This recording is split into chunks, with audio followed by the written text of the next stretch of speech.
Olá, pessoal. Estamos hoje estudando uma aula sobre as profecias de El-Hanavi e a destruição do Beit HaMikdash. Irmial profetizou por durante muitos anos sobre a destruição de Jerusalém. Ele advertiu o povo a voltar de seus caminhos perversos. Ele proferiu palavras duras de profecia sobre atos perversos do rei Joaquim, e esse rei desprezou as palavras do profeta e jogou ele na prisão. Tristeza e sofrimento foram a sorte do profeta Irmial ao longo de sua vida. Já na cidade onde ele morava, Anatot, encontrou desprezo, ódio, raiva do povo de sua cidade, que não tolerou sua repreensão e suas profecias. O próprio Irmial reclamou de seu destino, como consta em Irmial, capítulo 16, passuco 10. E assim consta lá: Coitada de minha mãe que me pariu, pois sou um homem de briga, um homem de luta em toda a terra. A ira do povo de sua cidade aumentou, até que ameaçaram que se profetizasse mais uma vez, eles matariam ele. Como consta em Mial, capítulo 11, passuco 21. Não profetizarás em nome de Deus e não morrerás em nossas mãos. Quando o profeta reuniu a coragem e não teve medo deles, eles cavaram um poço, encheram o poço com barro e jogaram o profeta nele, para que se afogue no abismo profundo, conforme consta no Talmud Babacama 16b. Porém, esse plano não teve sucesso. Já na sua primeira profecia, Deus lhe prometeu em Mial, capítulo 1, versículo 19, e eles pelejarão contra ti e não poderão contigo, porque eu estou contigo para te salvar. Depois desse incidente, Irmial deixou sua cidade e migrou para Jerusalém. Durante o reinado de Yoshial, a relação ao profeta melhorou e ele até ganhou uma admiração entre o povo e a casa do rei. Mas, com a mudança que ocorreu em Eudá, surgiram novamente pessoas que perderam sua alma. Naqueles dias, Deus ordenou a Irmial que comprasse uma garrafa nova, que fosse ao vale de Ben Hinnom, que profetizasse ali sobre Eudá e Jerusalém. Deus ordenou que ele quebrasse a garrafa à frente das pessoas e dissesse a elas o seguinte, conforme consta em Irmial, capítulo 19, Passuk 11. E assim consta lá: assim diz Deus, desse modo eu quebrarei esse povo e essa cidade, do mesmo modo que foram quebrados os utensílios do artesão, quais não serão mais curados. Depois de completar a missão no vale de Ben Hinnom, ele subiu ao pátio do Beit HaMikdash e chamou todas as pessoas. Assim disse Deus: trarei sobre essa cidade e sobre as suas cidades todo o mal que falei, porque encurteceram o pescoço e não se ouviram as palavras de Deus. Quando o profeta Irmial se levantou, falou ao povo, o alto oficial do Beit HaMikdash, Peshur ben Imara Cohen, correu atrás dele, espancou o profeta e conduziu-o vergonhosamente para a prisão, por uma masmorra construída na rocha. Peshur pensou em subjugar o espírito do profeta, porém, Deus deu a Irmial a força de uma cidade muralhada, a força de um pilar de ferro e a força de paredes de cobre. Ele não desistiu e não recuou. No dia seguinte, quando Peshur o liberou, ele profetizou sobre Peshur e seus familiares, como consta em Irmial, capítulo 20, psuquim de 3 a 6. Irmial amava muito, muito seu povo.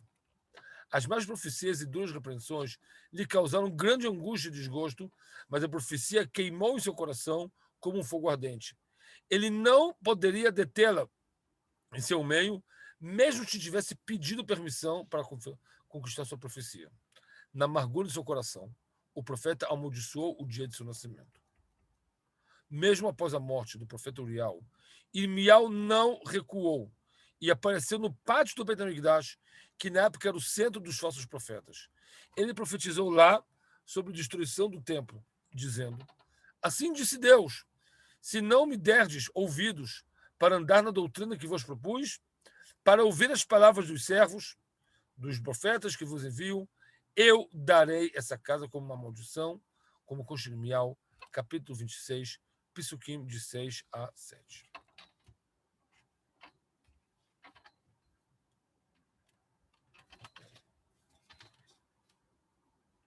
Continuando. A profecia de Irmial, no Beit HaMikdash, sobre a destruição do mesmo, despertou a ira dos sacerdotes e dos profetas. Eles o atacaram para fazer justiça a ele. As pessoas que foram encontradas nessa época no Beit HaMikdash encorajaram os sacerdotes a punir o profeta. O barulho da comoção do Beit HaMikdash foi ouvido até o palácio do rei, que era próximo, e os ministros de Eudá subiram da casa do rei que era próxima, para o Beit HaMikdash, para dar uma olhada de mais de perto o que estava acontecendo. Quando os ministros chegaram, os sacerdotes exigiram a sentença de morte de Irmial ben Hilkiah, por haver dito algo em nome de Deus que não foi ordenado. E, na Torá em Dvarim, capítulo 18, Passuco 20, consta que o profeta que fala uma profecia não ordenada por Deus deve ter pena de morte. Após a fase da acusação, Irmial levantou-se com voz firme. Irmial levantou-se com voz firme e confiante e leu essas palavras para os juízes, para toda a audiência. E disse o seguinte, Irmial: Deus me enviou para profetizar essa casa e essa cidade de todas as coisas que vocês ouviram.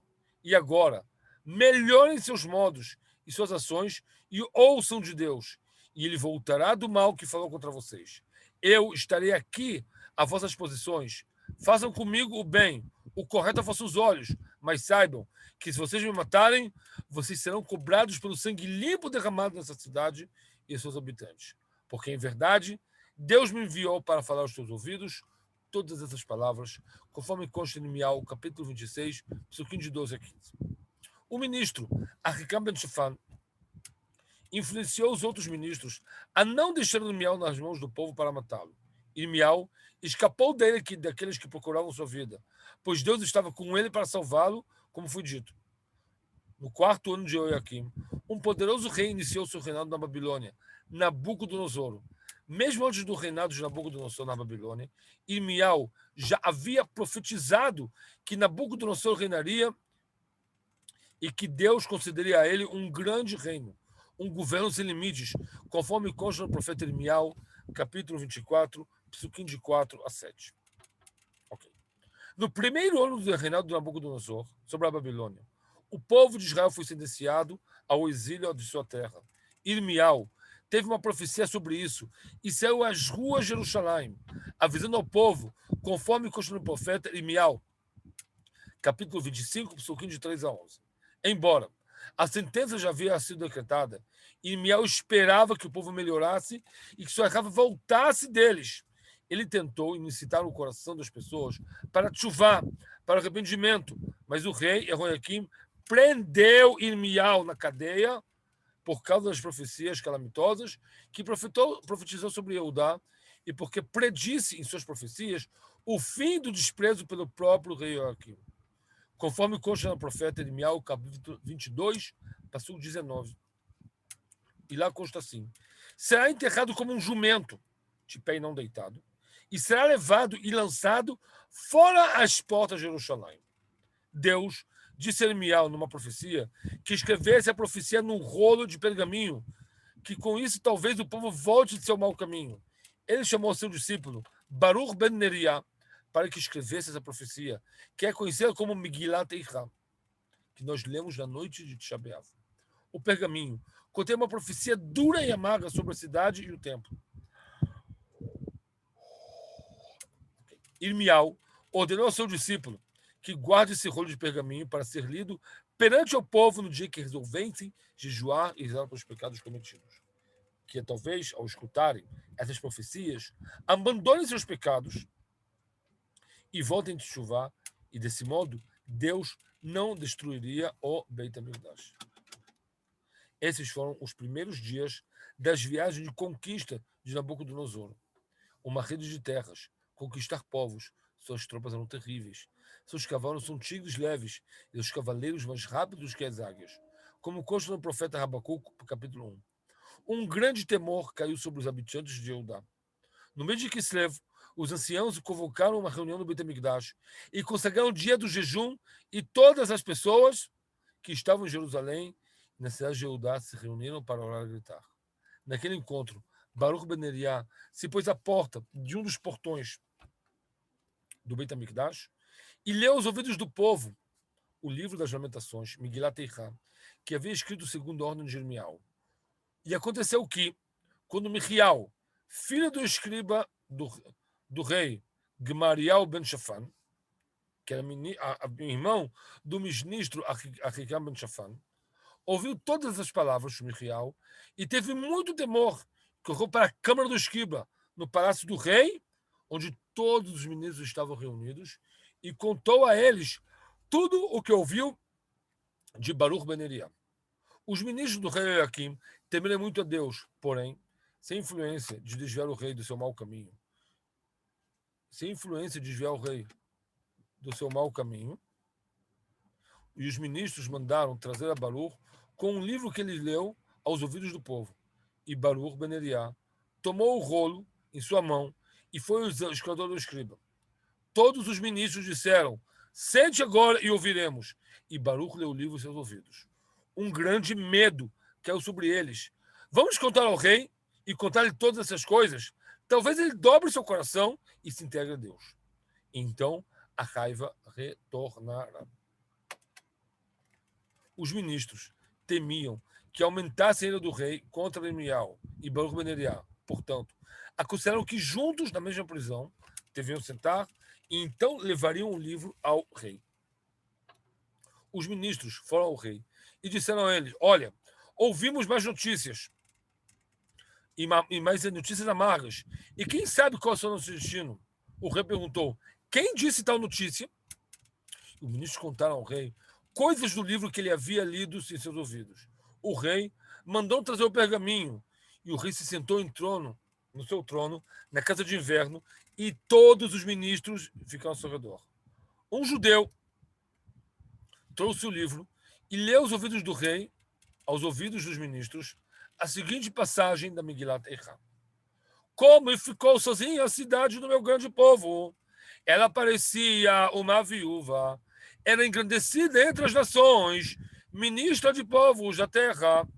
Ela chorava à noite e suas lágrimas corriam em seu rosto. Ela não tinha nenhum conforto de todos seus amantes. Todos seus amigos a traíram, se tornando inimigos. O povo de Eudá foi exilado da pobreza e do trabalho árduo. Ele não encontrou descanso. Todos seus perseguidores a alcançaram nos dias de Ben Amitzarim.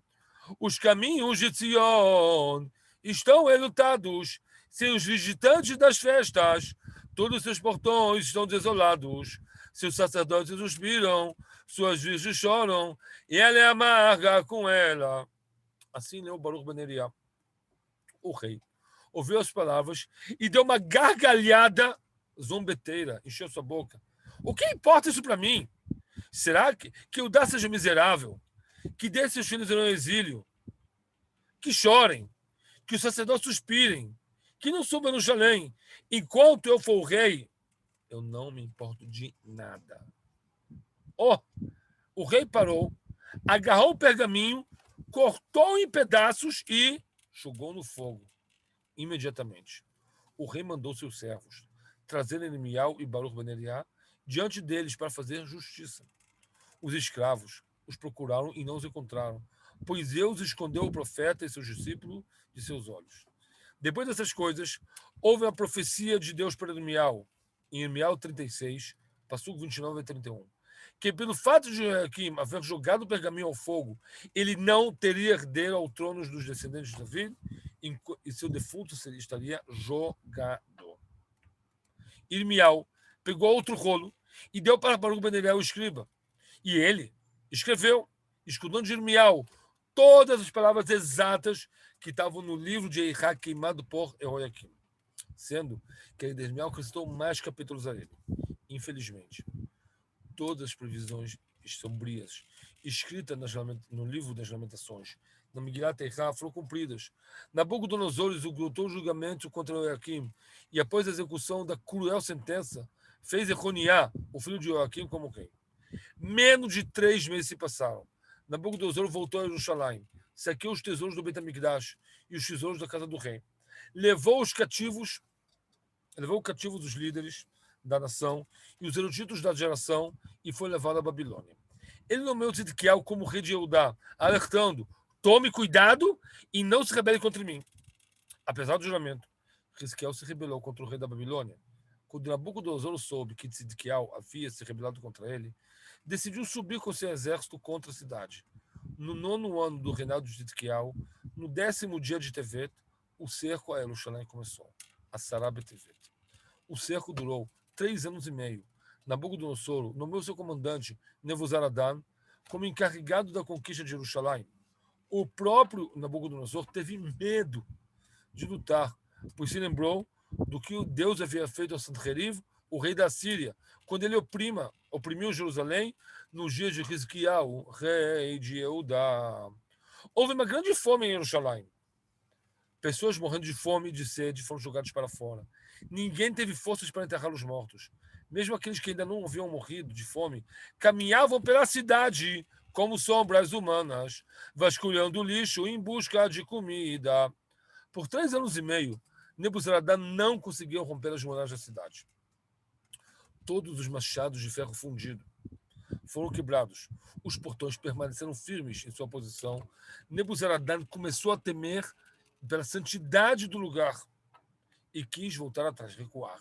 Mas, no céu, o terrível decreto já foi decretado. Uma voz celestial disse a Nebuzaradan: é hora de o templo ser destruído e de o templo ser queimado. Naquela época, apenas um machado permanecia em poder de Nebuzaradan. Ele atingiu o portão e viu que era um milagre. O portão se abriu totalmente. No mês de Tammuz, 17 de Tammuz, Nebuzaradan conseguiu entrar na cidade sagrada. Por longos dias, os babilônios se enfureciam nas ruas de Jerusalém.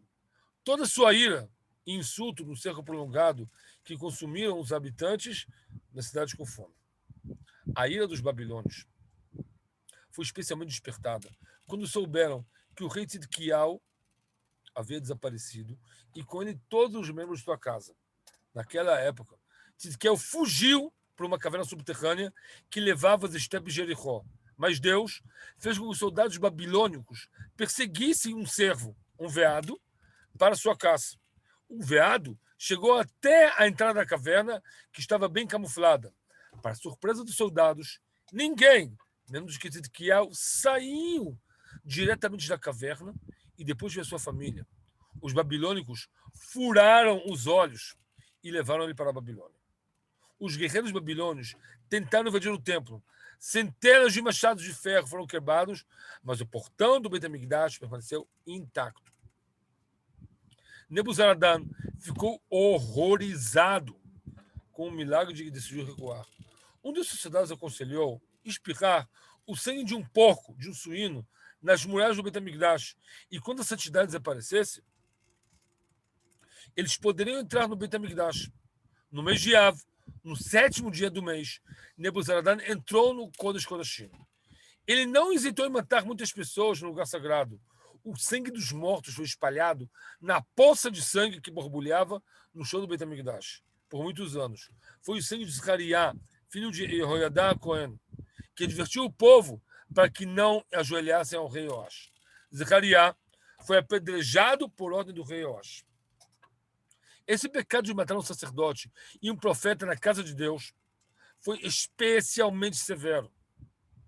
Desde então, ele ferveu e fermentou seu sangue e não descansou de sua ira. Esse sangue foi revelado a Nebuzaradan e quando ele entrou no resgate, ele fez um grande massacre de crianças, de pessoas, para acalmar o sangue e nada. Até que o Nebuzaradan falou: Zechariah, até quando o teu sangue vai ferver? Você quer que eu mate todo mundo? Aí o sangue parou. Naquela época, os homens de Nebuzaradan invadiram todos os cantos do Beit HaMikdash que estavam preparando para levar consigo a Babilônia. Nebuzaradan pegou uma tocha e jogou no templo. Ele se gabou de queimar a casa de Deus. Uma voz celestial saiu e disse a ele: do que você está com orgulho? Com mortos que você já matou? O templo queimado você queimou? A farinha moída você moiu? Assim que o segredo do decreto foi emitido, a Shekinah partiu do local do templo. E qualquer um que deseje pode vir e entrar. O povo de Israel foi para a Babilônia. Somente quando poucos do povo foram autorizados a permanecer na terra, para que a terra não fique desolada. Nebuzaradan nomeou a Gedaliah ben Ahikam como seu líder. Por ordem de Nabucodonosor, Irmial foi autorizado a permanecer livre e não ir para o exílio. Mas ele recusou. Ele seguiu seus irmãos judeus, conduzidos à Babilônia, amarrados em correntes de ferro para suportar o sofrimento de seus irmãos. Pessoal, Sheibane Beit HaMikdash Bimheira Beyamenu Amen e Mashiach Tzidkenu Bimheira Beyamenu Amen. Pessoal, que o Beit HaMikdash se construa em breve, junto com o Mashiach que estamos esperando, Bimheira Beyamenu Amen.